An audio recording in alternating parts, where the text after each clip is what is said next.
26 seniors from Westlake High School embarked on what should have been a celebratory camping trip in the Adirondack Mountains and never made it home. For 24 long years, their families have searched for answers about what happened that fateful weekend. But now, one former classmate has stumbled upon evidence so disturbing that it threatens to unravel everything authorities claimed about their disappearance and expose a conspiracy that reaches the highest levels of power in the region. The wind howled through the dense pine trees of the Adirondack Mountains, carrying with it the scent of coming rain and the whispers of secrets long buried. Alex Mercer pulled his weathered jacket tighter around his shoulders, his breath forming small clouds in the crisp autumn air. The trail before him was overgrown, barely visible after decades of disuse, but he knew he was in the right place. The coordinates matched perfectly with the faded map he'd discovered in his father's belongings after his passing 3 months ago. Beside him, his childhood friend Trevor Sullivan adjusted his backpack, eyeing the darkening sky with growing concern. "We should head back soon, Alex. Storm's coming in fast, and I don't like the look of these clouds." Alex barely heard him. His focus remained fixed on the path ahead, on the mission that had consumed him since finding that map tucked between the pages of his father's journal. The journal of a man who had spent the last 2 decades of his life haunted by the disappearance of his younger brother, Alex's uncle, along with 25 other seniors from Westlake High's graduating class of 1997.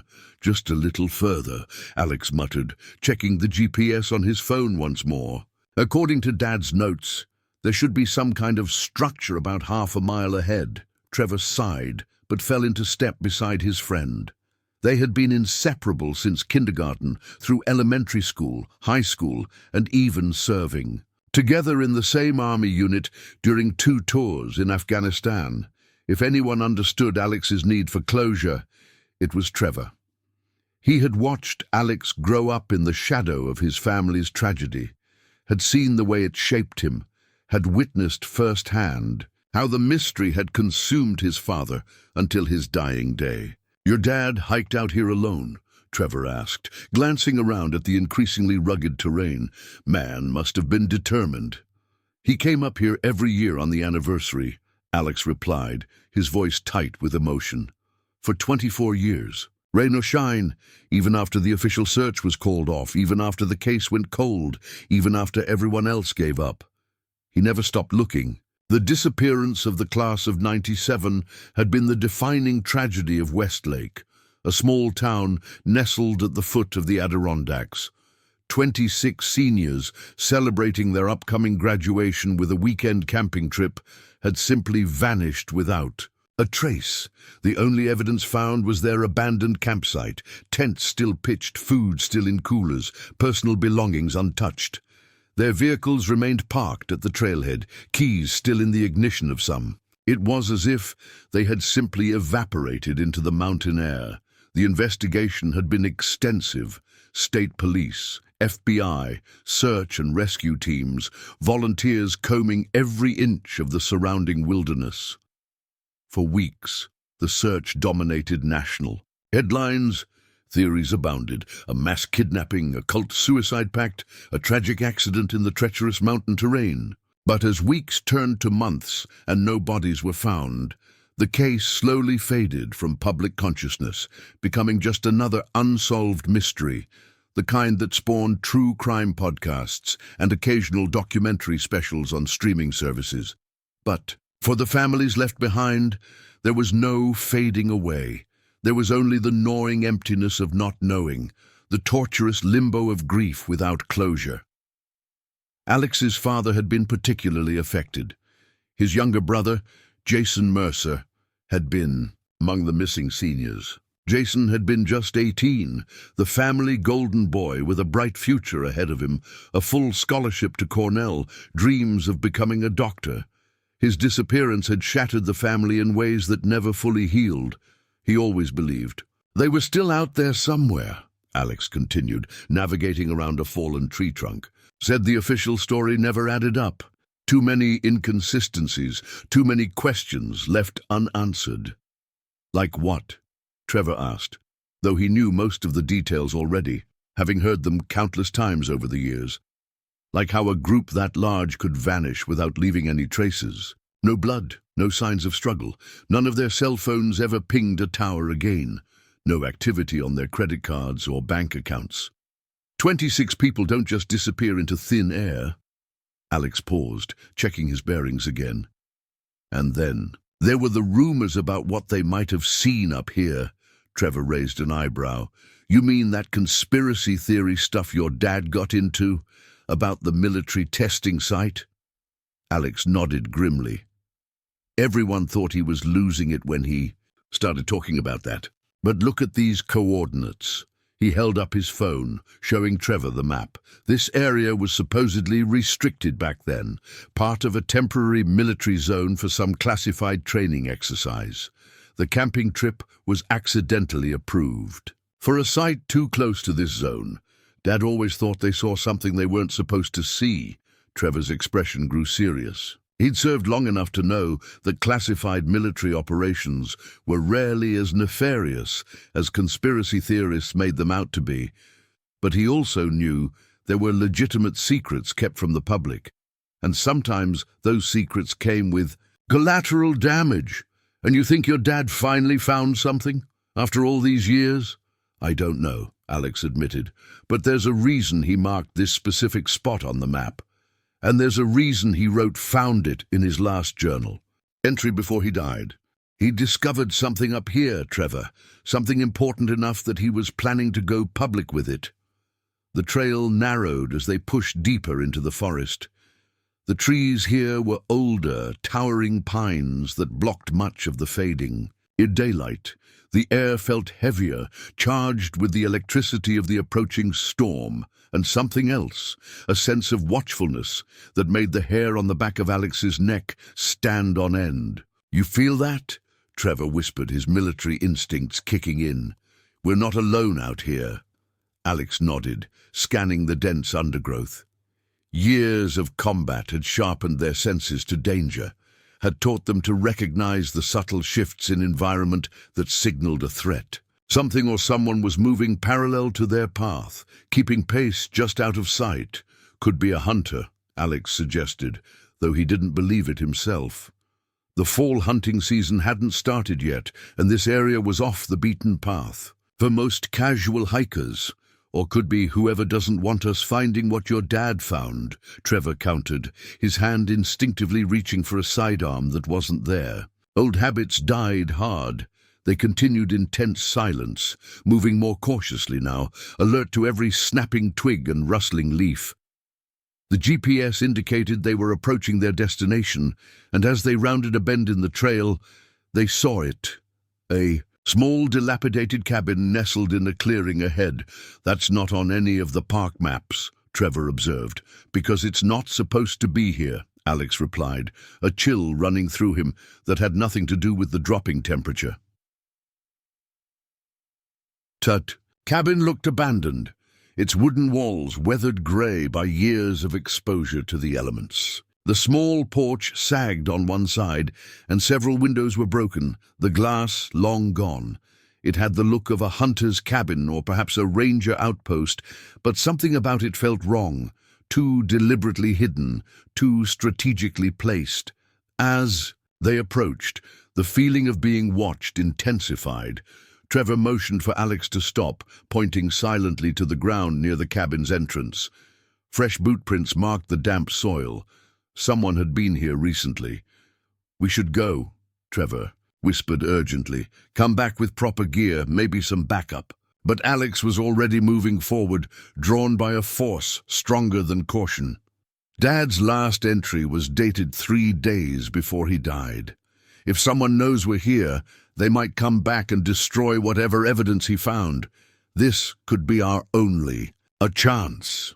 The cabin door hung partially open, creaking softly in the breeze. Alex pushed it wider, wincing at the loud groan of rusted hinges. The interior was dark, the air stale and thick with dust. Beams of fading daylight filtered through the broken windows, illuminating particles dancing in the air. It was a single room with sparse furnishings, a small table, a couple of chairs, a rusted metal bed frame with no mattress.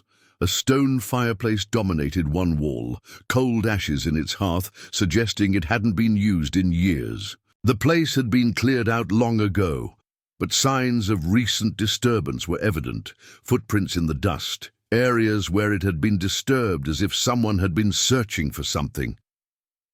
"Someone beat us here," Trevor observed, examining the room with a tactical eye. "Recently?" Alex nodded, his disappointment palpable. "But what were they looking for? What did my dad find?" He moved methodically around the room, checking every corner, every possible hiding place. The floorboards creaked beneath his weight, and something about their sound caught his attention. Kneeling down, he ran his hands over the wooden planks. "Help me with this," he called to Trevor, pointing to a section of flooring that seemed different from the rest. Together, they worked their fingers into a nearly invisible seam and lifted, revealing a small space beneath. "A hidden compartment," Trevor breathed, shining his flashlight into the darkness. The space was empty except for a small metal box, pushed to the farthest corner as if hastily hidden. Alex reached for it, his hands trembling slightly as he pulled it into the light. It was a military-style ammunition box, the kind they'd both used countless times during their service. Waterproof, durable, designed to protect its contents in the harshest conditions. "This is military issue," Trevor noted, examining the markings. On the side, recent model too, not something from the 90s. The box was locked, but the mechanism was simple. Alex pulled out his multi-tool and worked on it for a moment before it clicked open. Inside, wrapped carefully in waterproof material, was a stack of documents, a small notebook, and a USB drive. "Dad's journal," Alex whispered, recognizing the handwriting on the notebook's cover.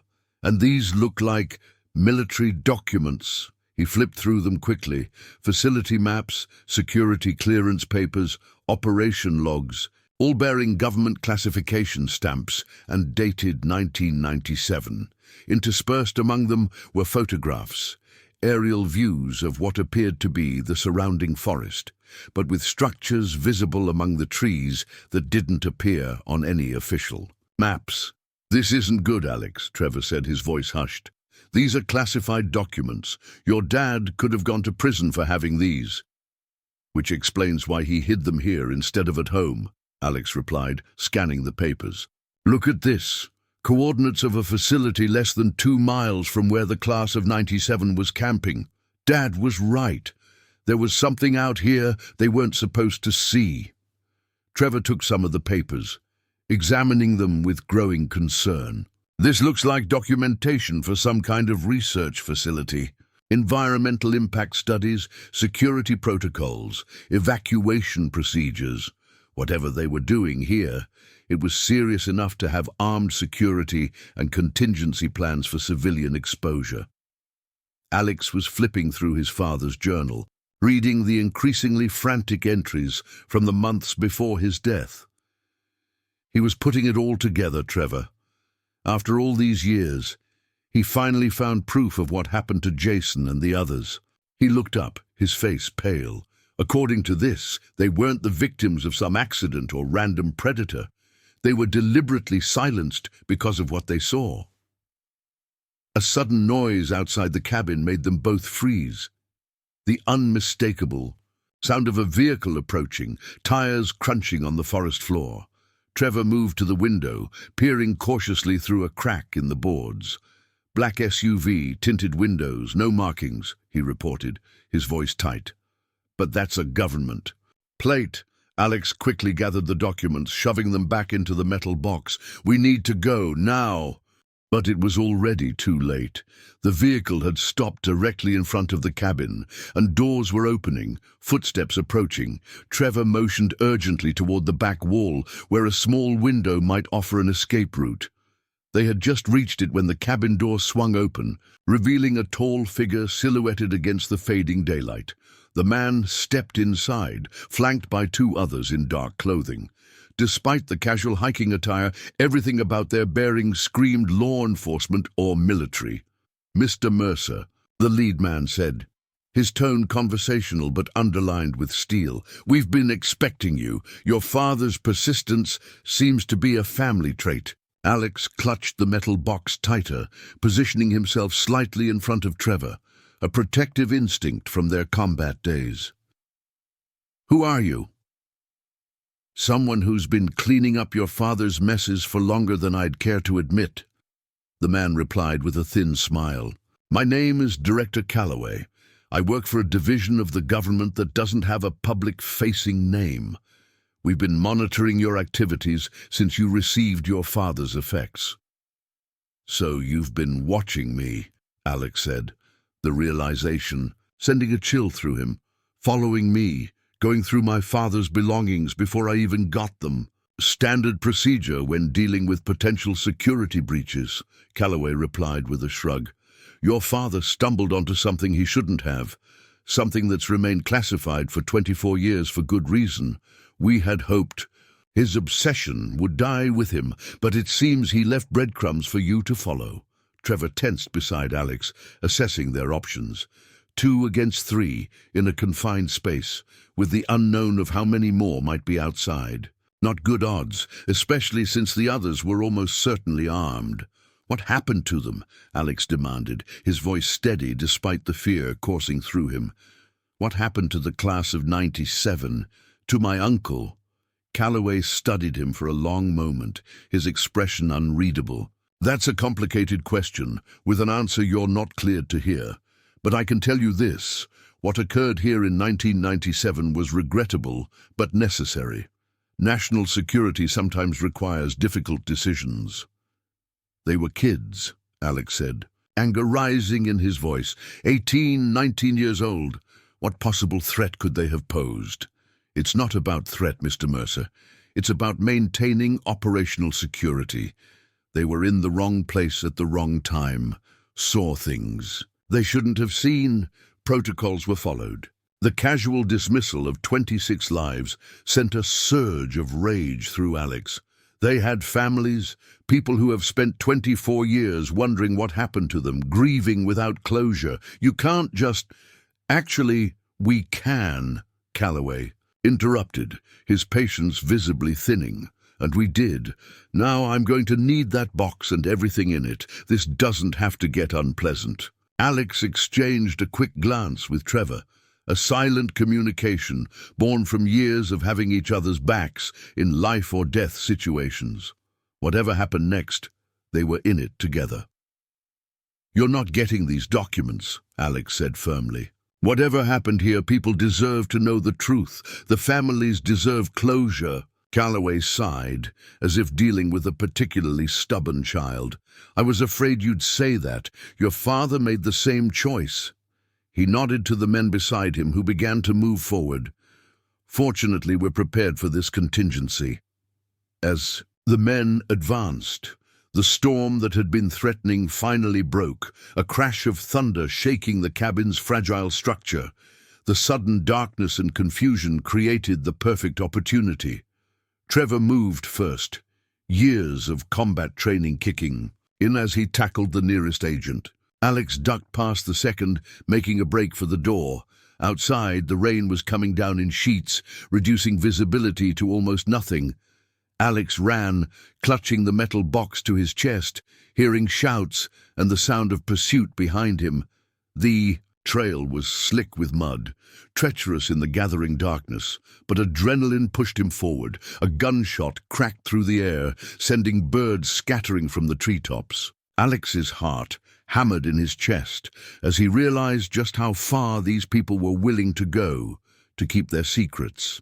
The same distance they had gone 24 years ago when they made 26 young people disappear without a trace. As he disappeared into the dense forest, one thought burned in his mind. His father had died trying to uncover this truth. Whatever happened, Alex would make sure that sacrifice wasn't in vain. The truth about the class of 97 would finally come to light, no matter the cost. The rain came down in blinding sheets, turning the forest trail into a treacherous maze of mud and hidden obstacles. Alex's lungs burned as he pushed forward, clutching the metal box of evidence against his chest. Behind him, the sounds of pursuit echoed through the trees, shouted commands, cracking branches, and the occasional flash of light cutting through the darkness. His mind raced as he navigated the slippery terrain. These weren't local police or even standard federal agents. Their willingness to open fire, their talk of classified operations, these were people operating outside normal constraints, the kind who made problems disappear, the kind who had made 26 high school seniors vanish without a trace 24 years ago. A flash of lightning illuminated the path ahead, revealing a steep ravine to his right. Alex veered left, ducking beneath low-hanging branches as another crack of thunder rolled across the sky. The storm was intensifying, and while it made his escape more difficult, it also hampered his pursuers. Small advantages could mean the difference between life and death, a lesson hammered home during his tours in Afghanistan. Trevor. The thought of his friend hit him like a physical blow. Had he made it out of the cabin, or was he already in custody, possibly worse? They'd been through firefights together, had extracted each other from impossible situations, but this was different. This was their own government hunting them on domestic soil. Alex paused briefly behind a massive oak, trying to get his bearings. The rain plastered his hair to his forehead, rivulets of water streaming down his face as he checked his phone. The screen glowed faintly in the darkness. No signal, as expected. In these remote mountains, especially during a storm, the GPS still functioned, though, showing his location relative to known trails. If he continued northeast, he could reach the fire road where they'd parked their truck, about 3 miles away, but that would be the obvious route. Director Calloway had known they were coming to the cabin, had been monitoring Alex since his father's death. It wasn't a stretch to assume they'd have the fire road covered. A noise to his left, the crack of a branch under a heavy boot, sent Alex moving again. He headed west instead, deeper into the wilderness, away from any established trails. The terrain grew rougher, the forest denser, but it offered better concealment. If he could put enough distance between himself and his pursuers, find a secure place to hole up until morning, he might have a chance. The metal box grew heavier with each step, but Alex refused to abandon it. Inside was the truth his father had died for, the evidence that might finally explain what happened to Uncle Jason and the other missing seniors. Whatever they'd stumbled upon in these mountains had been significant enough that powerful people were still covering it up nearly 2.5 decades later. Another gunshot rang out, closer this time, the bullet splintering bark from a tree. Just feet away, Alex dropped to the ground, heart hammering against his ribs. These weren't warning shots, they were shooting to kill. The realization sent ice through his veins despite the exertion warming his body. "Mercer!" a voice called out, distorted by the storm, but unmistakably Calloway's. "This is pointless. You're only delaying the inevitable." Alex remained motionless, barely breathing, as flashlight beams swept the area. Mud soaked through his clothes, but he didn't dare move. "We can protect you," Calloway continued, his voice carrying a rehearsed sincerity. "Your father made choices that put him in an untenable position. You don't have to repeat his mistakes. Just give us the documents, and you can walk away from this." The implication was clear. His father's death hadn't been natural. The heart attack that had taken him 3 months ago, had it been arranged, induced? The thought sent a fresh wave of anger through Alex. If these people had murdered his father, there was no deal to be made, no trust to be extended. The flashlight beams moved away, the voices growing more distant as the search party continued past his position. Alex waited several minutes before cautiously rising, orienting himself once more, and moving deeper into the forest. For hours, He navigated the storm-lashed wilderness, crossing streams swollen with rainwater, scaling slippery rock faces, pushing through dense underbrush. The physical demands were extreme, but years of military training had prepared him for endurance under harsh conditions. What weighed heavier was the psychological burden, the knowledge that trusted institutions were hunting him, that his father had likely been killed for the very information Alex now carried. By the time the first hints of dawn lightened the eastern sky, the storm had passed, leaving behind a forest dripping with moisture and shrouded in mist. Alex had covered nearly 7 miles by his estimation, following game trails and natural contours to mask his path. He'd heard no sounds of pursuit for the last few hours, but remained vigilant. People like Calloway didn't give up easily. Finding a sheltered position between 2 large boulders, Alex finally allowed himself to rest. His muscles trembled with exhaustion, his clothes were soaked and mud-caked, but his mind remained sharp, focused on survival and next steps. He needed to contact someone he could trust, someone outside the immediate reach of whatever agency Calloway represented. He opened the metal box for the first time since his flight began, carefully examining its contents now that he had light to see by. The classified documents detailed something called Operation Blacklight, an experimental research program run jointly by military intelligence and a private contractor named Prometheus Dynamics. There were references to atmospheric modification testing, behavioral response monitoring, and cognitive impact assessment, clinical terms that masked what appeared to be human experimentation. Alex's father had meticulously annotated the documents, drawing connections between the operation's timeline and the disappearance of the Westlake High seniors. His notes theorized that the students had accidentally witnessed a field test, possibly exposing themselves to whatever compound was being tested.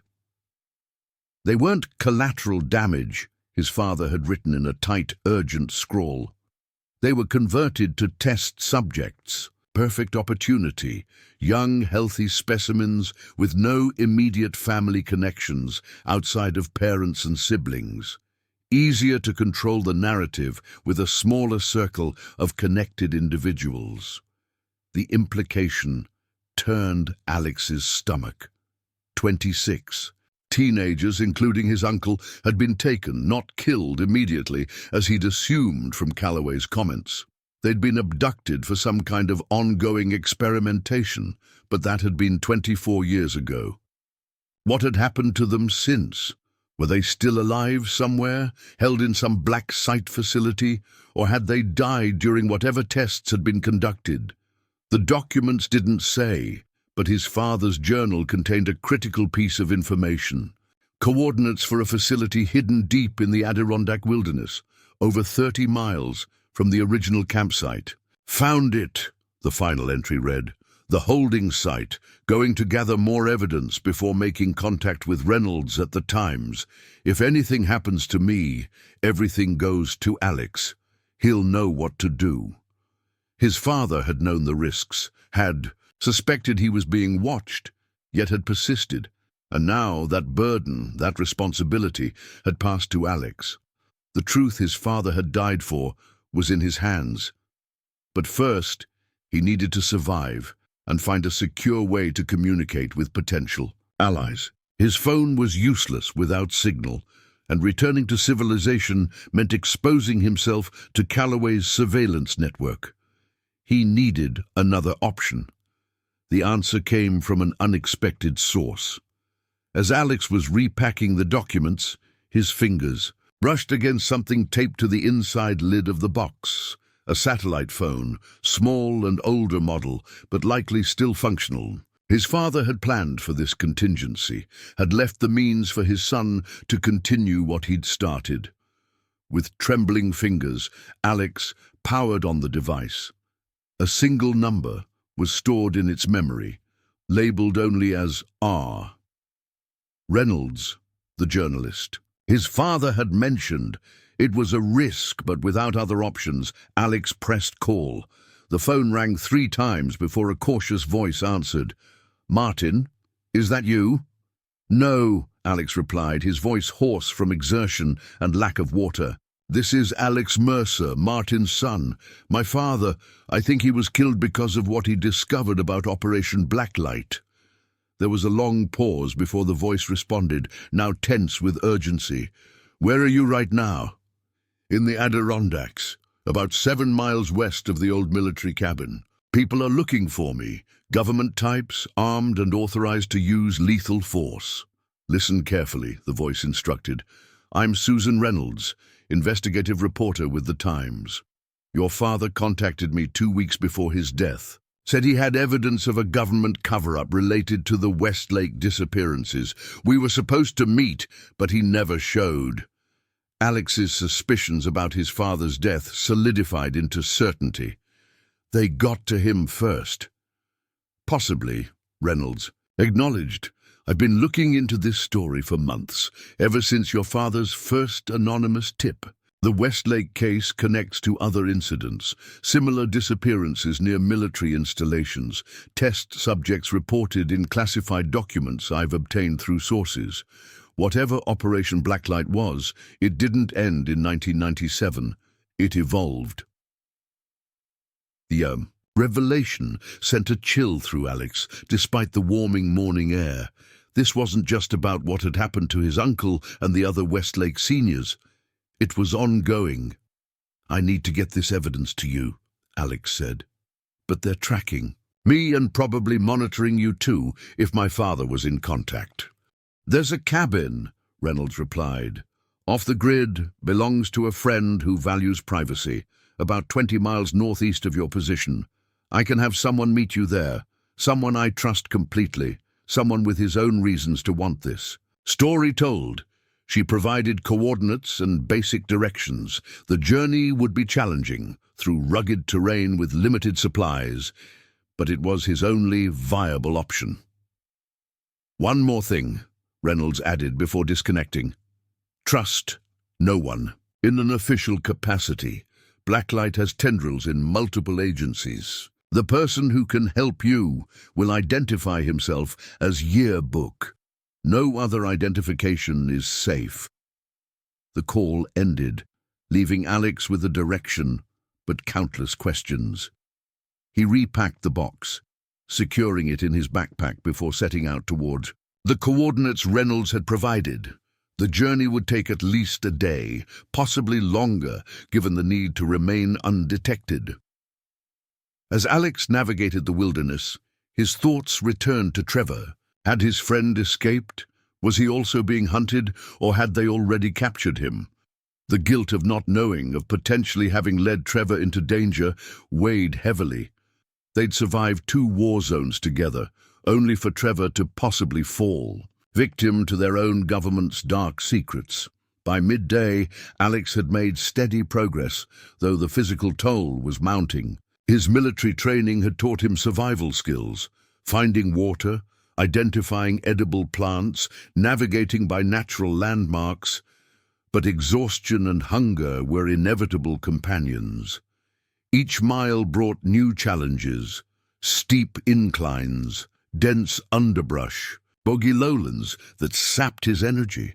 During a brief rest by a small stream, Alex reviewed more of his father's journal. The entries painted a picture of a man, obsessed but methodical, driven by both grief and a deep sense of justice.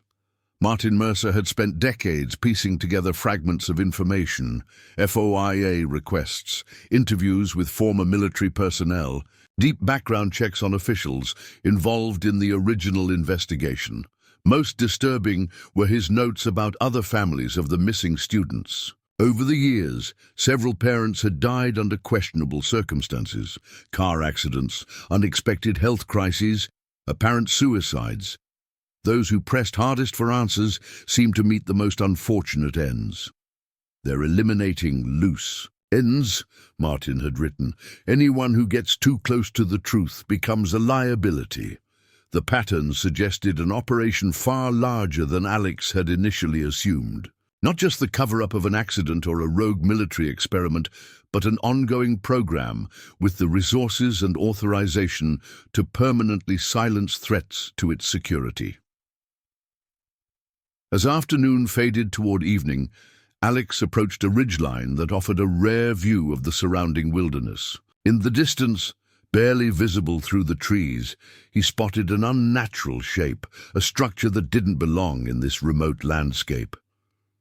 Using the small binoculars from his survival kit, he focused on the anomaly. It was a facility of some kind, low concrete building surrounded by perimeter fencing, a cleared area that might serve as a landing pad, solar arrays glinting in the fading sunlight.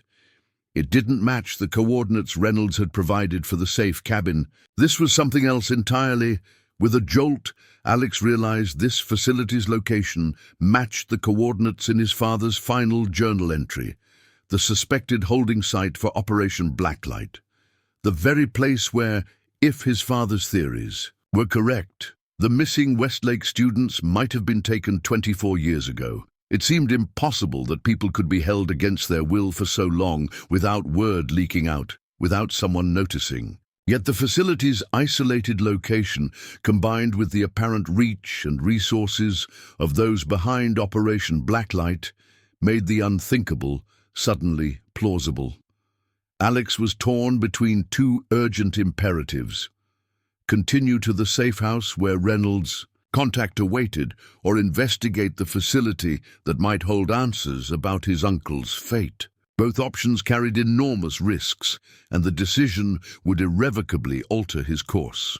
The sound of helicopter rotors in the distance made the choice for him. A black aircraft appeared on the horizon, heading in his direction. Too coincidental to be unrelated to the manhunt. They'd picked up his trail somehow, perhaps using thermal imaging or other advanced surveillance techniques. Alex quickly descended from the exposed ridgeline, seeking cover in the denser forest below.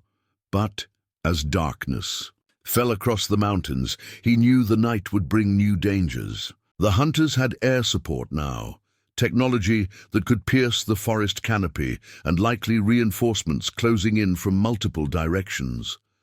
The race to reveal the truth about the class of '97 had become a desperate fight for survival, with the answer to a 24-year-old mystery tantalizingly within reach, yet surrounded by forces determined to keep it buried forever. The helicopter's searchlight cut through the gathering darkness, sweeping methodically across the forest canopy. Alex pressed himself against the rough bark of a massive pine, barely breathing as the beam passed within feet of his position. The rhythmic thump of rotors had been his constant companion for the past hour, a predator circling overhead, seeking any sign of movement. They were hunting him with military precision, air support coordinating with ground teams, likely using thermal imaging and other advanced surveillance technology. These weren't the actions of law enforcement pursuing a civilian who'd stumbled onto classified information. This was a black ops manhunt, the kind reserved for high-value targets and national security threats. As the helicopter banked away momentarily, Alex seized the opportunity to move, staying low and using the densest sections of undergrowth for cover. The facility he'd spotted, the potential Blacklight site, was approximately 2 miles southeast of his current position. The safe house where Reynolds' contact awaited was nearly 18 miles in the opposite direction. Logic dictated he should continue towards safety, toward allies who could help disseminate the evidence, but something pulled him toward the facility, an obligation that transcended self-preservation. If his uncle and the other missing teenagers had been held there for 24 years, subjected to whatever experimentation Blacklight entailed, walking away wasn't an option. Not when he was so close. The decision crystallized in his mind. He would approach the facility, gather whatever additional evidence he could, then proceed to the safe house. It was a compromise between duty and survival, between the promise to his father and the practical need to ensure the truth reached the public. Moving with deliberate caution, Alex navigated through the darkening forest. The helicopter continued, its patrol in widening circles, suggesting they'd lost his immediate trail, but were expanding the search perimeter.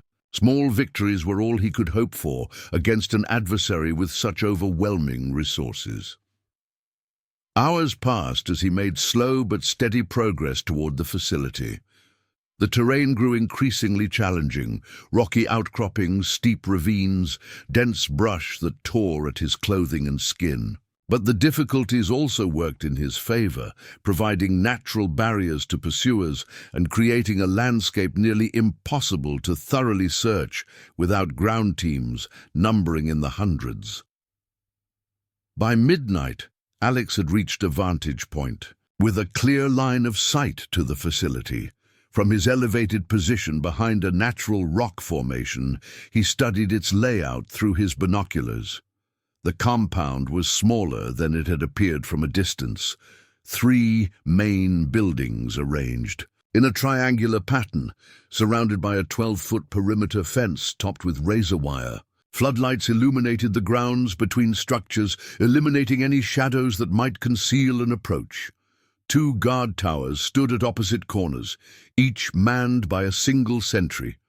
It had the hallmarks of a black site, isolated, defensible, designed to contain rather than repel, yet it lacked the heavy security one might expect for a high-value research facility. The guard presence seemed minimal, suggesting either reduced operations or confidence in the location's secrecy as its primary defense. Alex scanned for surveillance cameras, counting at least 8 covering the perimeter and building entrances. There would be more he couldn't see from this angle, but the security system didn't appear cutting edge. Some of the equipment looked dated, possibly installed decades ago when the facility was established. His military training kicked in as he assessed points of vulnerability. The eastern fence line ran close to the tree line, offering cover almost to the perimeter. A small outbuilding that might house a generator or HVAC system created a blind spot in the camera coverage. With proper timing between security patrols, that section could provide a feasible entry point. But getting inside was only half the challenge. Without knowing the internal layout or security protocols, moving through the facility would be extremely dangerous. And if caught, he'd not only fail to gather evidence, but would lose everything. His father had discovered, condemning the truth to remain buried. The risk assessment was sobering, but as Alex continued watching, he noticed something unusual. A small convoy of vehicles, 2 black SUVs and what appeared to be a medical transport, approached the facility's main gate. At this hour, in this location, such activity was noteworthy. Through his binoculars, Alex observed as the gate opened automatically. The vehicles proceeded to the central building, where a team in what looked like medical scrubs emerged to meet them. From the transport vehicle, they unloaded what could only be a gurney, a figure strapped to it, though distance prevented Alex from discerning details. The scene confirmed his suspicions. This wasn't merely a storage facility or abandoned research station. It was active, operational, and apparently still processing subjects. But who was this new arrival? Another random civilian who'd stumbled too close to their secrets, or someone connected to his own situation? A chilling thought struck him. Trevor, his friend, had been left behind at the cabin, facing 3 armed operatives. What if they'd captured him, brought him here for interrogation or worse? The possibility transformed Alex's cautious reconnaissance into something more urgent. If Trevor was inside, if they were using his friend as leverage or a test subject, the timeline for action compressed dramatically. He watched as the gurney disappeared into the central building, followed by most of the medical team. 2 armed security personnel remained outside, smoking and conversing with the drivers. Their casual demeanor suggested routine rather than emergency. This wasn't their first late-night delivery. Alex carefully documented everything with his phone's camera, capturing what footage he could despite the distance and poor lighting. It wasn't conclusive evidence, but combined with his father's documents, it strengthened the case that something illicit continued to operate here, decades after the original disappearances. As he was about to retreat and formulate a plan, movement at the facility's perimeter caught his attention. A figure emerged from the shadows near the eastern fence line, not approaching from outside, as he had assumed the patrols would, but exiting through what appeared to be a concealed gate.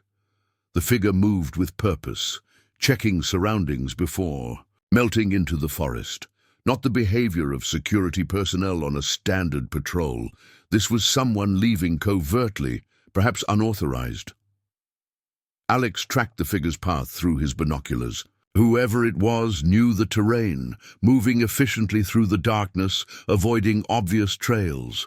The direction suggested they were heading southeast, away from both the facility and the areas being searched by Calloway's teams. Instinct told Alex this could be significant, a potential ally or at least a source of information about what happened inside those walls. Making a split-second decision, he began a parallel course, keeping the figure in sight while maintaining enough distance to remain undetected. For nearly 40 minutes they moved through the forest, the mysterious figure setting a demanding pace that suggested both familiarity with the wilderness and a specific destination in mind. Eventually, they reached a small clearing where a weather-beaten cabin stood, barely visible in the moonlight filtering through the trees. The figure approached the cabin cautiously, performed what appeared to be a security check, then entered. Lights flickered on inside, not electric but the warm glow of lanterns or candles. Alex circled the clearing, assessing the situation. The cabin appeared isolated, no vehicles visible, no signs of other occupants. A single window on the side offered a limited view inside, and he crept toward it, staying low and using natural cover. Through a gap in crude curtains, he could make out a Spartan interior. Basic furniture, supplies stacked against walls, maps spread across a table. The figure stood with their back to the window, removing outer layers of clothing. As they turned, Alex barely suppressed a gasp. It was a woman in her early 40s, her face haggard, but with features that triggered an impossible recognition. He knew that face, had seen it countless times in family photos, in news reports about the missing teens, in his father's extensive files on the case.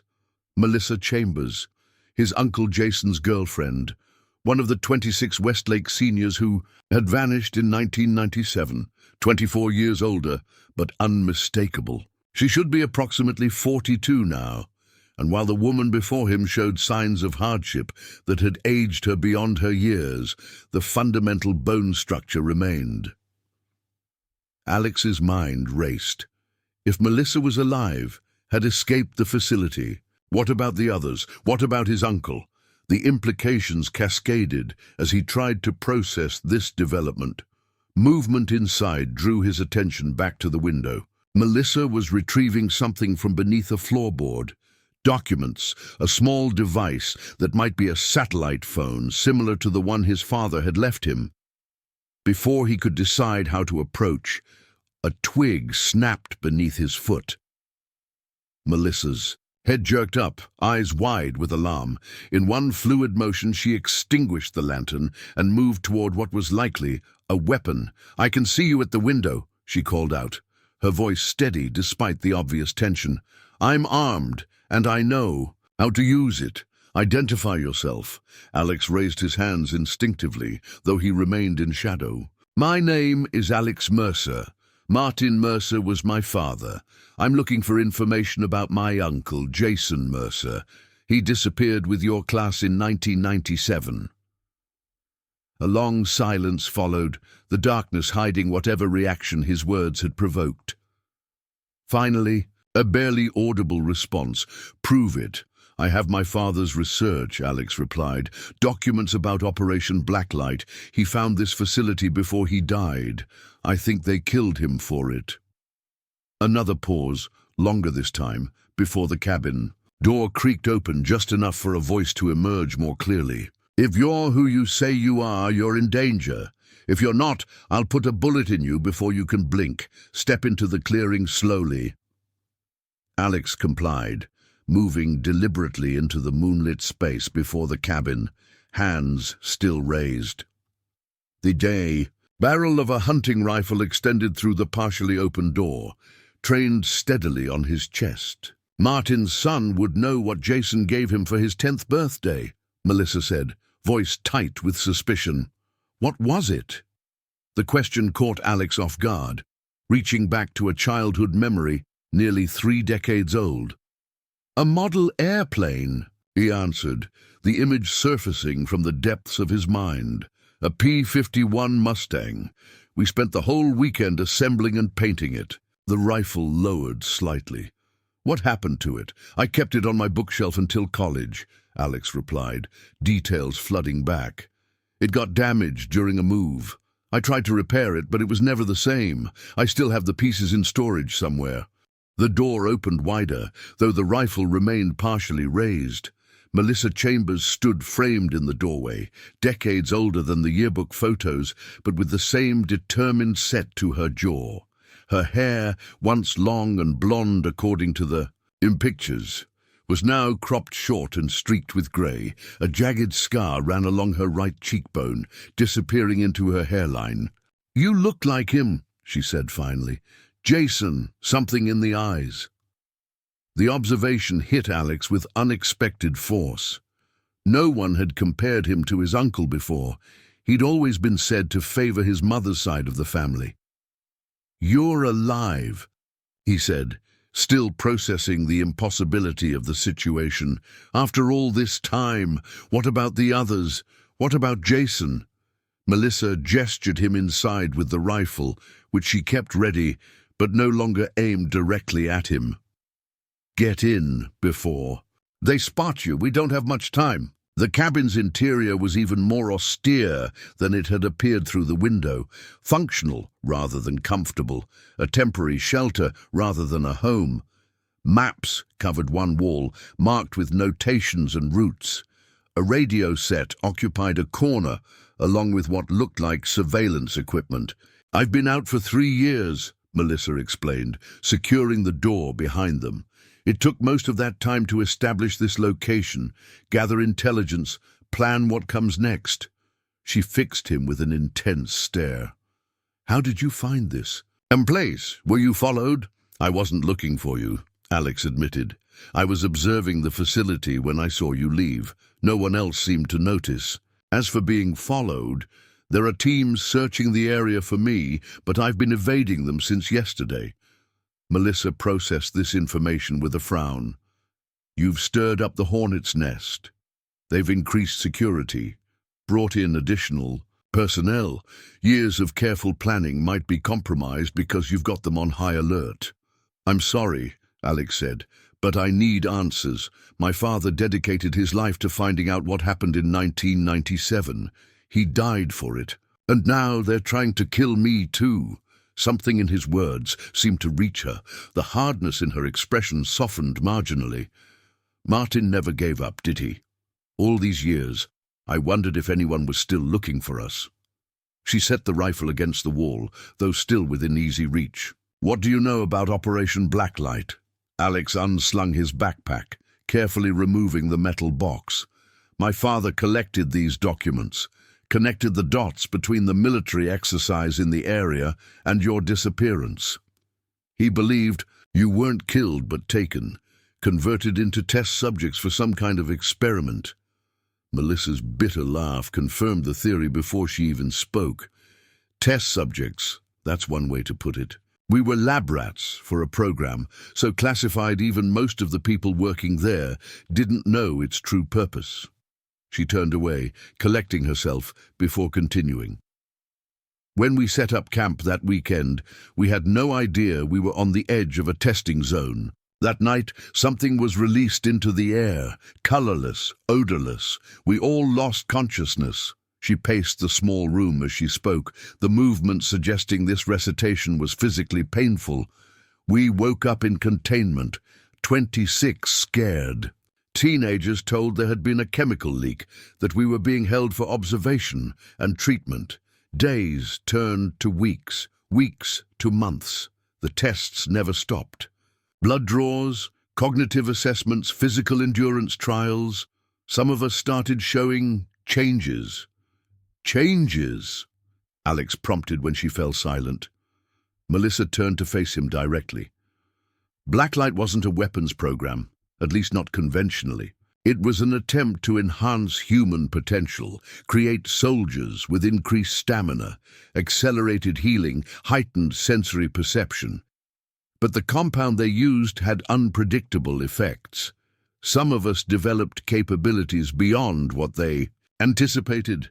Others suffered degradation of basic functions. My uncle? Alex asked, dreading the answer. Jason was one of the strongest, Melissa said, a fleeting smile crossing her face at the memory. He adapted better than most, maintained his core personality despite everything they did. That's why they transferred him to the advanced testing facility. That was 13 years ago. I haven't seen him since.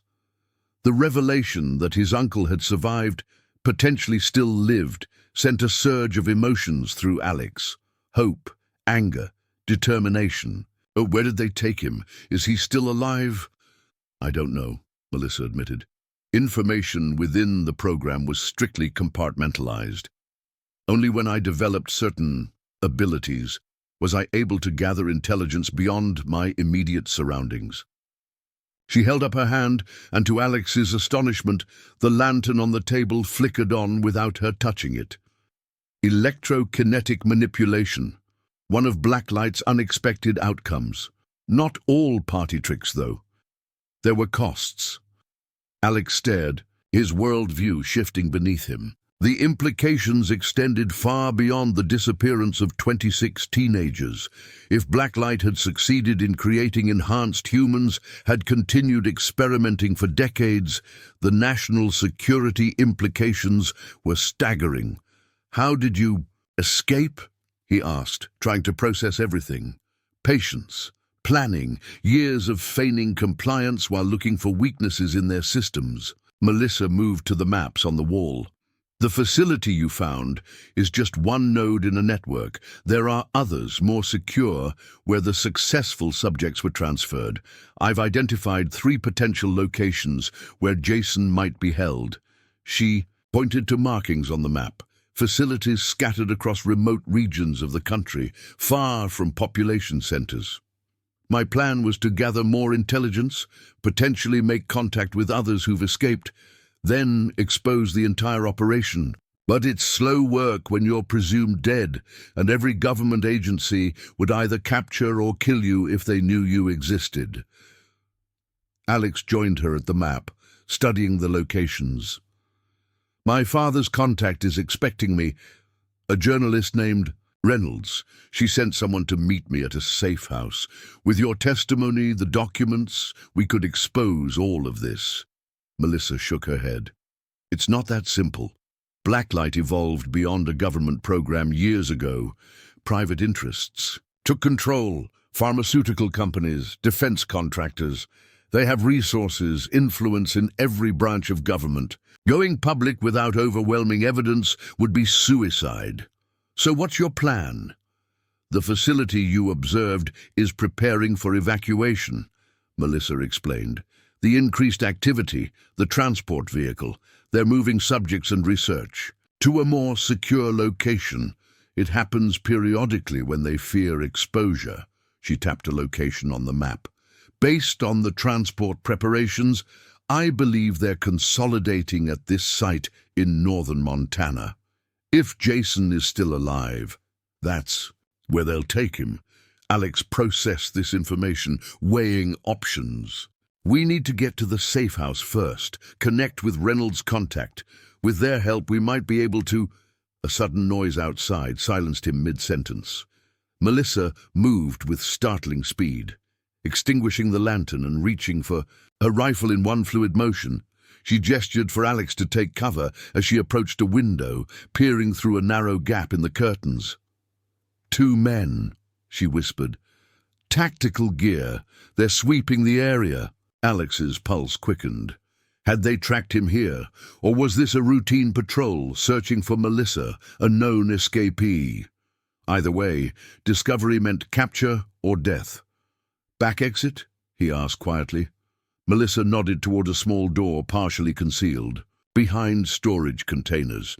Through there, into the root cellar, then a tunnel that emerges 50 yards into the forest.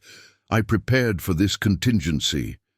As they gathered essential supplies with practiced efficiency, Alex realized they had reached a critical juncture. The next few minutes would determine whether the truth about Operation Blacklight and the missing class of '97 would finally come to light, or whether they would join the ranks of those silenced for knowing too much. The root cellar was a cramped space, thick with the sense of earth and dampness. Alex crouched behind Melissa as she navigated the narrow tunnel extending from its far wall. Years of military training had taught him to move silently in confined spaces, but Melissa operated with a preternatural awareness of her surroundings, anticipating obstacles before they became visible in the dim light of the small LED flashlight she carried. "I dug this myself," she whispered, her voice barely audible over the sound of their breathing. "Took nearly 6 months, working only at night, reinforced it with salvage materials from abandoned cabins." The tunnel extended approximately 50 yards, as she'd indicated, a remarkable feat of solo engineering. It spoke to both her determination and the depth of her fear, the lengths to which she'd go to ensure she couldn't be trapped. "How many of you escaped?" Alex asked, keeping his voice low as they progressed through the confined space. "7 that I know of over the past decade," Melissa replied. 3 were recaptured within months. 1 died from complications related to the experiments. Another couldn't handle the psychological trauma of freedom after so long in captivity, walked into a police station and confessed to being one of the missing Westlake students. They had him institutionalized within hours, classified as delusional. No one's heard from him since. And the last one? Elijah Winters. We stayed together for the first year after escaping. He had abilities too, different from mine. Enhanced physical capabilities primarily. He headed west, said he was going, to find evidence of the other facilities. Her voice tightened. "We were supposed to reconnect 6 months ago. He never showed." The tunnel began to slope upward, and soon they reached its exit, a hatch cleverly concealed beneath a fallen tree trunk. Melissa paused, listening intently, before pushing it open a fraction. Satisfied they weren't walking into an ambush, she emerged into the forest, Alex following close behind. The night had deepened during their time underground, the forest now cloaked in near-total darkness. Only the faint glow of stars through breaks in the canopy provided any illumination. Melissa oriented herself quickly, gesturing for Alex to follow as she set a course that would take them away from both the cabin and the blacklight facility. "Where are we headed?" Alex whispered, once they'd put sufficient distance between themselves and the search team. "There's an old fire tower about 4 miles southwest of here," Melissa explained. "Decommissioned decades ago, but still standing. I've stocked it with emergency supplies. We can regroup there, figure out our next move." They moved through the forest with deliberate care, Melissa leading them along game trails and natural pathways that minimized noise and left minimal signs of passage. Her familiarity with the terrain was impressive. 3 years of freedom had clearly been spent mapping and memorizing every aspect of these woods. "You said the facility is evacuating," Alex said after they'd been walking for nearly 30 minutes. "How long do we have before they move everyone?" "Based on previous patterns, 48 hours at most," Melissa replied. "They operate with strict protocols for relocation, cataloging subjects, securing research data, eliminating evidence of their presence. It's a complex operation, especially with active test subjects." "How many people are still being held there?" Melissa's pace faltered briefly. 17 from what I've observed, only 3 from our original group. The rest are more recent acquisitions. The term acquisitions sent a chill through Alex. They're still taking people, after all this time. Different. Profile now. They target individuals less likely to be missed. Long-distance hikers, undocumented immigrants, people estranged from their families. The program became more cautious after our disappearance generated national attention. The implications were staggering. For 24 years, people had been systematically abducted, experimented upon, and held against their will, all under the guise of national security and scientific advancement. The scale of the conspiracy required to maintain such an operation defied comprehension. Reynolds contact, Alex said, refocusing on their immediate situation. If we can reach the safe house, make that connection, we'll have allies. Resources. Melissa's expression remained skeptical. Journalists have tried to expose blacklight before. They end up discredited, sometimes dead. What makes you think this Reynolds person can succeed where others failed? My father trusted her, Alex replied simply. And he was the most cautious, methodical person I've ever known. If he believed she could help, that means something. They continued in silence for a time, each lost in thought as they navigated the challenging terrain. The forest had become their ally, providing cover from aerial surveillance and complicating the efforts of ground teams to track them. But it also imposed its own difficulties. Fatigue intensified by difficult footing, the constant threat of injury from unseen obstacles.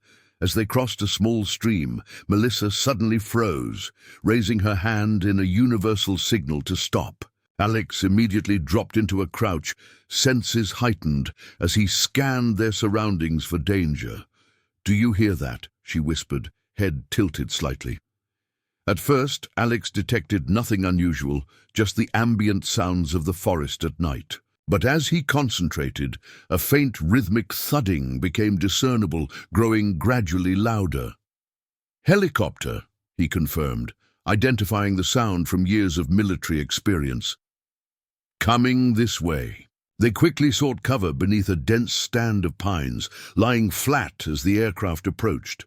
Through gaps in the branches, Alex caught glimpses of a black helicopter, different from the one he'd evaded earlier, larger, with specialized equipment. Mounted beneath its fuselage, thermal imaging, Melissa explained, noting the direction of his gaze. "They're scanning for heat signatures. The stream we just crossed will help confuse their sensors temporarily, but we need better concealment." She led him deeper into the pine thicket, to a depression partially covered by fallen branches and forest debris. With practiced efficiency, she cleared a space just large enough for them both, then gestured for him to join her in the shallow hollow. "Pull that branch over us," she instructed. "The decomposing matter beneath us masks our heat signature. The pine needles above will further obscure it." They lay side by side in the cramped space, the helicopter's rotors now directly overhead, so close that pine needles shook loose from branches, falling around them like green snow. The powerful searchlight swept across the forest floor less than 50 yards from their position. Minutes stretched into what felt like hours as the helicopter hovered, methodically scanning the area. Alex's muscles tensed with each pass of the light, his hand instinctively moving to the metal box in his backpack, reassuring himself that the evidence remained secure. Finally, the helicopter banked away, continuing its search pattern in a different sector. They remained motionless for several additional minutes, ensuring the aircraft wouldn't suddenly return before cautiously emerging from their hiding place. "They're expanding the search perimeter," Melissa observed, brushing pine needles from her clothing. "They must have found the cabin." "How far to the fire tower?" Alex asked, calculating their odds of reaching it before dawn. "About 3 miles now. We can make it in 2 hours if we maintain pace." The journey resumed, more urgently now as they raced both the coming dawn and the intensifying search efforts. The helicopter's appearance confirmed what they both suspected.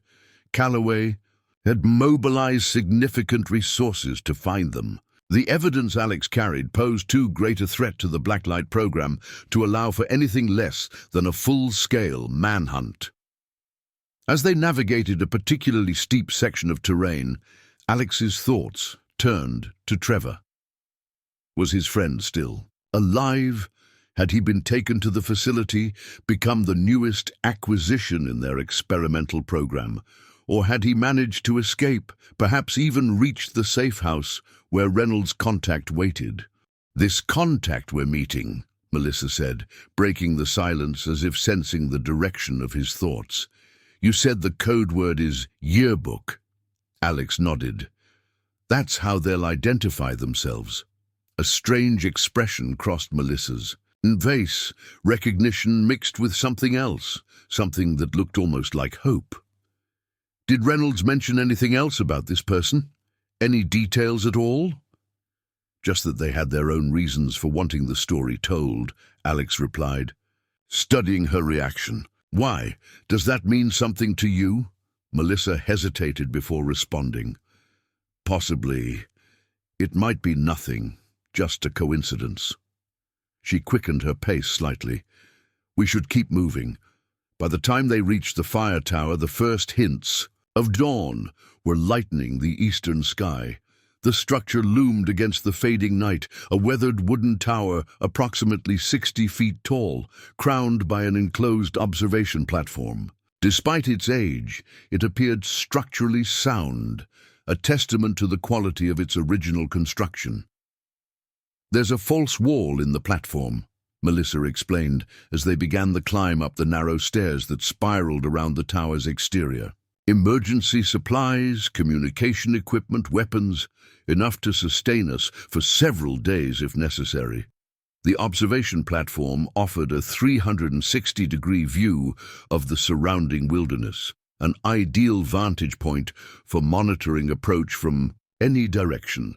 As promised, a section of wall concealed a small cache of supplies, non-perishable food, water purification tablets, first aid materials, a pair of older but well-maintained rifles, and a secure case containing communication equipment. "Solar-powered satellite uplink," Melissa said, removing a device from the case. "Limited bandwidth but secure. I use it to monitor communications from the facility, track movement patterns." Alex marveled at the sophistication of her preparation. "You've been planning this for years." "Since before I escaped," she confirmed, powering up the system. "I memorized guard schedules, security protocols, shift changes, anything that might prove useful once I got out. The first year of freedom was just about survival, staying hidden. The second year I started gathering intelligence, preparing for what comes next." "Which is?" Melissa looked up from the equipment, her expression resolute. "Exposing everything, Blacklight, the abductions, the experimentation, and finding those still held captive, including Jason." She tapped commands into the system, bringing up what appeared to be surveillance imagery, grainy but recognizable views of the facility they'd observed earlier. "I've hacked into their external security feeds. Quality is poor, but sufficient to monitor movement." The images showed increased activity around the compound, personnel loading equipment into vehicles, security teams patrolling with greater frequency. The evacuation was clearly underway, proceeding with methodical efficiency. "Based on this, we have less than 36 hours before they've completely relocated," Melissa assessed. "Any subjects still being held there will be moved to the Montana facility. Once that happens, tracking them becomes exponentially more difficult." Alex studied the footage, his tactical mind evaluating options. "If we can reach the safe house, connect with Reynolds' contact today, can we mobilize resources quickly enough to intervene?" "Depends on what resources they have," Melissa replied. "This isn't a situation where conventional law enforcement helps. The agencies that should be stopping this are the ones facilitating it. She accessed another system, bringing up a map of the region with their current location marked. The safe house coordinates you have. How far are they from here? Alex checked. The information Reynolds had provided. About 15 miles northeast, rough terrain most of the way. A full day's journey, given our condition and the need to avoid detection, Melissa calculated. That leaves minimal time to formulate and execute any kind of rescue operation before the facility is emptied. The reality of their situation settled heavily between them. Even if they reached the safe house, even if Reynolds' contact proved trustworthy and capable, the logistics of intervening before the blacklight subjects were transferred seemed nearly impossible. "There's another option," Melissa said after a long silence, her voice taking on a different quality, harder, more determined. A direct approach. Alex immediately understood her implication. "You want to raid the facility ourselves, not raid." "Infiltrate," she clarified. "I know the security protocols, the blind spots. With your military background and my abilities, we could potentially access the subject containment area, extract at least some of those being held." The proposition was audacious to the point of seeming suicidal. 2 people against a fortified facility with armed guards and unknown internal security measures. Yet as Alex considered their alternatives, the direct approach began to seem less irrational. "Even if we succeeded," he countered, "where would we take them? How would we transport multiple subjects, potentially in compromised physical condition? And afterward, we'd have every resource of this organization hunting us. Which is why we need your journalist connection and whatever help this contact can provide," Melissa acknowledged, "not for the extraction itself, but for the aftermath. A secure location to bring the subjects medical support, protection, while we gather additional evidence." She pulled up more detailed schematics of the facility, internal layouts that she must have memorized during her captivity and recreated afterward. "The primary subject containment is here, eastern wing of the main building. Minimal security inside because the subjects are typically sedated or otherwise controlled. The real security is at access points, 2 guard stations, key card readers, biometric scanners." "How do we get past those?" Alex asked, engaging with the scenario despite his reservations. Melissa's expression shifted subtly, a hint of something primal and dangerous breaking through her controlled exterior. "I maintain certain connections within the facility. Not everyone who works there believes in what they're doing. Some stay because they fear the consequences of leaving. Others because they believe they're mitigating harm by remaining." "You have someone on the inside," Alex realized. "A sympathizer." "Dr. Ellis," Melissa confirmed. "She administered treatments to me for 6 years, gradually began reducing dosages, helping me regain cognitive function without alerting her superiors. She couldn't directly assist my escape, but she ensured certain security measures failed at critical moments. The revelation added a new dimension to the possibility of infiltration. She's still there, still willing to help." Last communication was 3 months ago. She indicated increased scrutiny of staff, tightened security protocols. "But if she's there, if evacuation procedures follow standard patterns, she'll be assigned to monitor subject stability during transport preparation." Alex processed this information, weighing risks against potential rewards. The direct approach remained incredibly dangerous, but with insider assistance, not entirely impossible. Yet something about Melissa's presentation struck him as incomplete. "There's more to this plan," he said, studying her carefully. "Something you're not saying." Melissa held his gaze for a long moment before responding. "The infiltration isn't just about rescuing current subjects. It's about accessing the central database, the complete records of Blacklight from its inception. Those records contain everything: subject histories, experiment protocols, authorization chains leading to those ultimately responsible. and you know how to access this database. I know where it's housed, and the basic security architecture.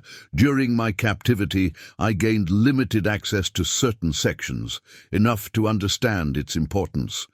With the evacuation underway, security resources will be divided between protection of physical assets and cybersecurity. It creates vulnerabilities. The scope of what Melissa proposed was breathtaking in its ambition, not merely a rescue mission, but the complete exposure of a decades-long black project. If successful, it would provide irrefutable evidence of government-sanctioned human experimentation, force accountability at the highest levels, and potentially lead to the liberation of all blacklight subjects. If they failed, they would almost certainly die, or worse, become subjects themselves. We need to contact the safe house, Alex decided. See if this yearbook person is who you seem to think they might be. Determine what support they can provide. Then we make the final decision. Melissa nodded in agreement, turning back to the communication equipment. Using the satellite phone Alex had received from his father, they established a secure connection to relay a message to the safe house. A carefully worded communication identifying themselves and requesting confirmation of the contact's presence. The response came less than 30 minutes. Later, a simple acknowledgement and an invitation to proceed to the coordinates as planned. The signature at the message's end read only, "Yearbook awaits." Melissa's reaction to the message was subtle but unmistakable. A sharp intake of breath, her hand momentarily trembling before she steadied it. "You know who it is," Alex said. "Not a question, but a statement." "If I'm right," Melissa replied, her voice barely above a whisper, "it changes everything." As they gathered their equipment and prepared to depart for the safe house, Alex looked out across the vast wilderness stretching before them. Somewhere in that landscape, 24 years of secrets waited to be uncovered. His uncle's fate, the truth about Operation Blacklight, the web of conspiracy that had claimed his father's life, all of it now within reach, but at tremendous risk. The fire tower had offered temporary sanctuary, a moment to regroup and plan. But the real test lay ahead, navigating to the safe house without detection, determining whether Reynolds' contact could be trusted, and making the fateful decision about whether to attempt the infiltration Melissa proposed. As the rising sun cast long shadows across the forest below, Alex knew they were racing against more than just the facility's evacuation timeline. They were racing against a system designed to eliminate threats like them.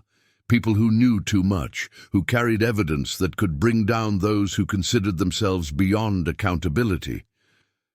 The journey to the safe house would determine not only their next steps, but whether the truth about the class of '97 would finally emerge from the shadows, or whether it would claim 2 more victims in its long history of silence.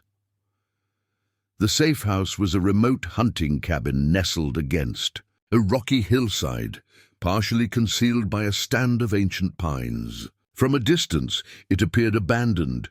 Weathered exterior, overgrown approach, no visible signs of occupation.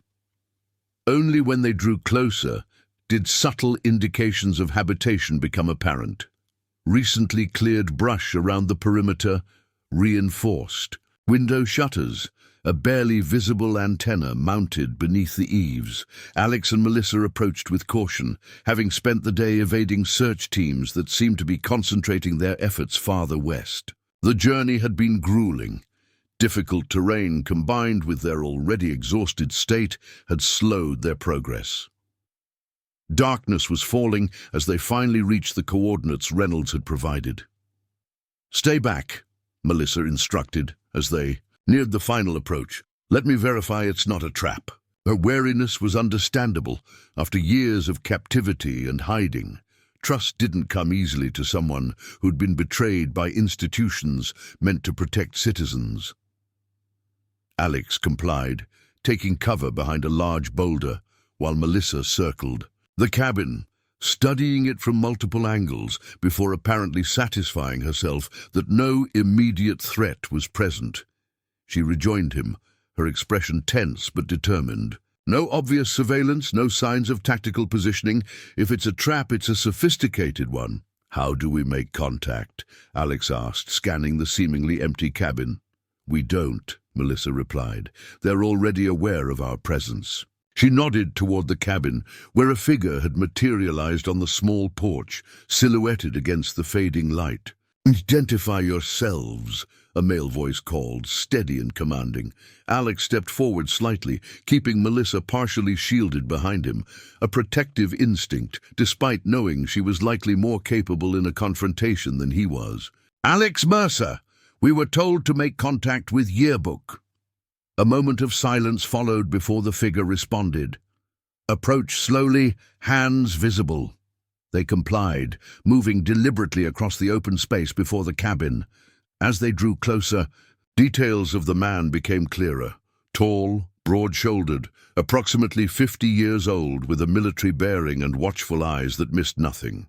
A jagged scar ran from his left temple to his jaw, giving his otherwise handsome face an asymmetrical quality. When they reached the base of the porch steps, the man studied them intensely, his gaze lingering on Melissa before returning to Alex. Martin's son, he stated rather than asked. You have his look about you. You knew my father?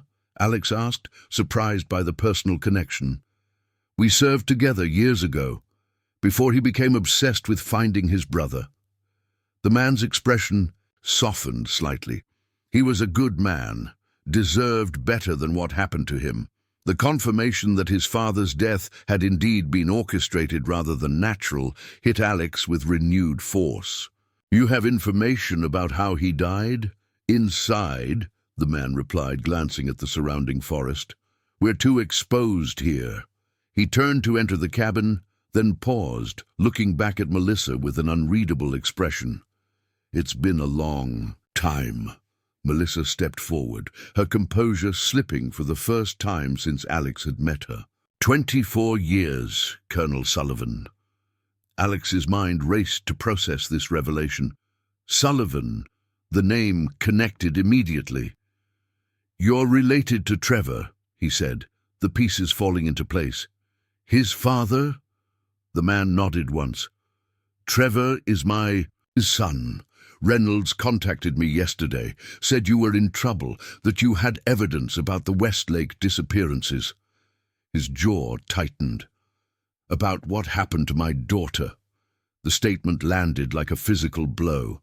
Alex had known Trevor, had lost his sister in the Westlake incident.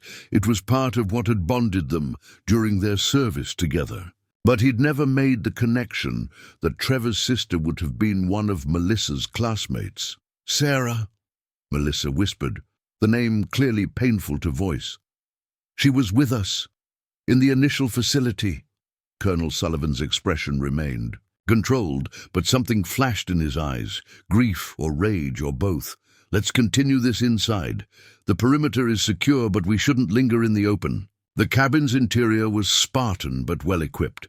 Tactical gear, organized along one wall, communications equipment on a desk in the corner, provisions stacked neatly beneath windows, reinforced with what appeared to be ballistic material. It had been prepared by someone who anticipated conflict rather than merely sought seclusion. Trevor? Alex asked immediately upon entering, his concern for his friend overwhelming other questions momentarily. Alive, Sullivan confirmed. Injured during his escape from the cabin, but he managed to evade capture.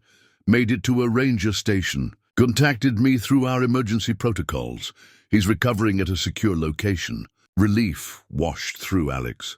At least one piece of good news in this evolving nightmare. Does he know I'm alive? That I'm here? He knows you escaped initially. I'll update him on your status once we've established a secure communication window. Sullivan turned his attention to Melissa, studying her with the careful assessment of someone who had spent decades evaluating threats and assets. You're really Melissa Chambers? It wasn't a question, but she nodded confirmation. "Sarah?" he asked, the single word containing a universe of paternal anguish. Melissa's expression clouded. She didn't survive the first phase of experimentation. Her system rejected the compound they administered. I was with her when it happened. She asked me to find you if I ever got out, to tell you that she fought until the end. Sullivan absorbed this information with military stoicism, though the slight tremor in his hand as he placed it on the table betrayed the emotional impact. "And the others?" "Some survived, at least, for years afterward," Melissa replied. "The program evolved, became more sophisticated in predicting which subjects would adapt successfully to the treatments. Jason Mercer was one of the successes, transferred to an advanced facility years ago." Sullivan nodded, processing this confirmation of what he had perhaps already suspected. Reynolds has been investigating this for over a decade. Federal agencies stonewalled her FOIA requests. Witnesses disappeared or recanted. Evidence vanished from police archives. But she kept finding threads, kept pulling at them. When Martin made contact with her, it was the first significant breakthrough in years. "And now my father is dead," Alex said, setting his backpack on the table and removing the metal box, "because of what he discovered, what he was about to expose." Sullivan examined the documents as Alex laid them out. The classified files on Operation Blacklight, his father's meticulous notes, the photographs of the facility. His expression grew increasingly grim as he absorbed the evidence of a government program operating beyond all legal and ethical boundaries for decades. "This is enough to start the fire," he said finally, "but not enough to ensure it burns everything down. The people behind Blacklight have weathered investigations before, sacrificed lower-level operatives to protect those at the top. Without comprehensive evidence linking the authorization chain to the highest levels, they'll contain this, which is why we need to access their central database," Melissa interjected. "The complete records are stored at the facility, scheduled for transfer during the evacuation. There's a window of opportunity, but it's closing rapidly." Sullivan's eyes narrowed as he assessed her statement. "You're proposing infiltration. I know the facility, the security protocols. I have a potential ally inside. With proper support, we could extract both human assets and the digital evidence needed to expose the entire operation." "It would be a suicide mission," Sullivan countered, though his tone suggested professional assessment rather than dismissal. "Even with insider assistance, the security response to any breach would be overwhelming." "Not if they're dealing with a credible threat elsewhere," Alex suggested, a tactical approach forming in his mind. "A diversion that draws their primary response teams away from the facility." Sullivan studied him with newfound interest. "What kind of diversion?" "Something that threatens their evacuation timeline, forces them to split security resources. If they believe the evidence we already have is about to go public, they might prioritize containment of that threat over facility security." The colonel considered this approach, his tactical mind visibly working through scenarios. "It has potential.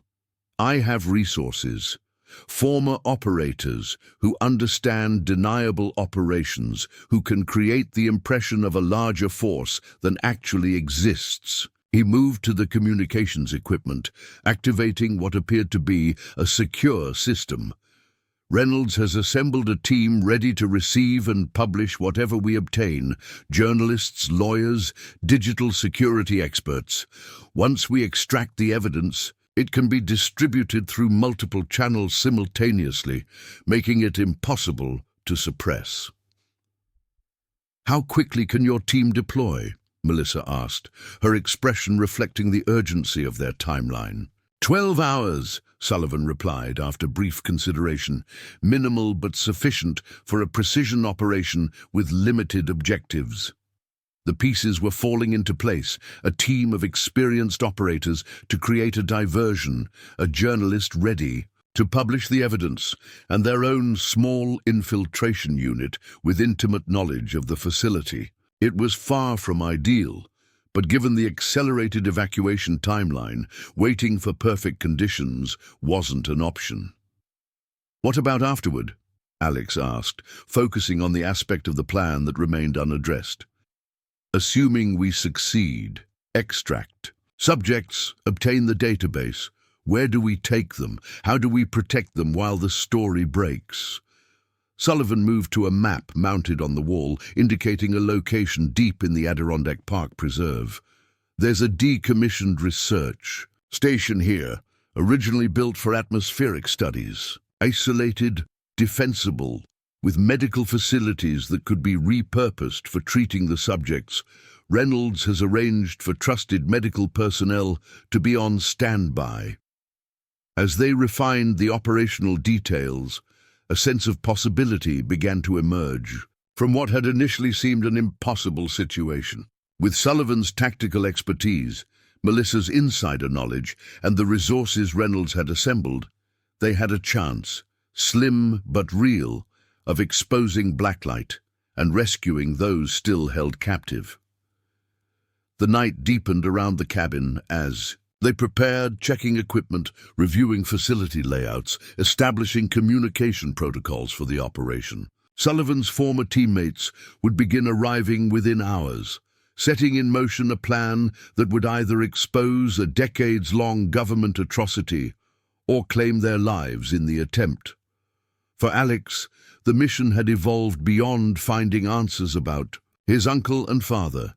It had become about justice for 26 teenagers whose lives had been stolen, about accountability for those who had abused power in the name of national security, about preventing future victims of programs operating in the shadows of democracy. As dawn approached, he stepped outside briefly, needing a moment alone to process everything. The eastern sky was beginning to lighten, stars fading as night retreated. Somewhere in these mountains, the truth about the class of '97 had remained buried for 24 years. By the next dawn, that truth would either be revealed to the world or lost forever. Along with those who had fought to uncover it, the burden of what lay ahead settled heavily on Alex's shoulders, but alongside it came a sense of purpose more profound than anything he'd experienced before. His father had died pursuing this truth. Alex was prepared to risk the same if necessary, not just for his family, but for all those who had suffered under Blacklight's shadow. When he returned inside, Melissa and Sullivan were reviewing the final extraction plan. Sullivan looked up as Alex entered, his expression reflecting both professional assessment and personal concern. "Last chance to walk away," the colonel said quietly. "Once we initiate, there's no turning back." Alex met his gaze steadily, the decision already made. "I'm in, all the way." Sullivan nodded once, respect evident in his eyes. "Then let's bring them home." As final preparations began for an operation decades in the making, Alex knew they were about to challenge powers that had operated with impunity for generations.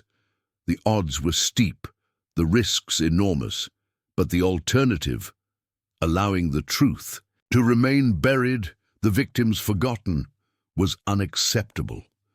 24 years after the class of '97 vanished without a trace, justice was finally within reach. Whatever happened in the hours ahead, their story would no longer remain untold, their fate no longer unknown. The chilling truth was about to resurface, and nothing would ever be the same. If you found this story captivating, there's much more where this came from. The truth behind government conspiracies, unsolved disappearances, and the brave individuals who risk everything to expose them continues on our channel. Subscribe now to never miss another shocking revelation or heart-pounding investigation. Hit that notification bell to be the first to know when we uncover another buried secret that powerful forces don't want revealed. The truth is waiting. Join us in bringing it to light.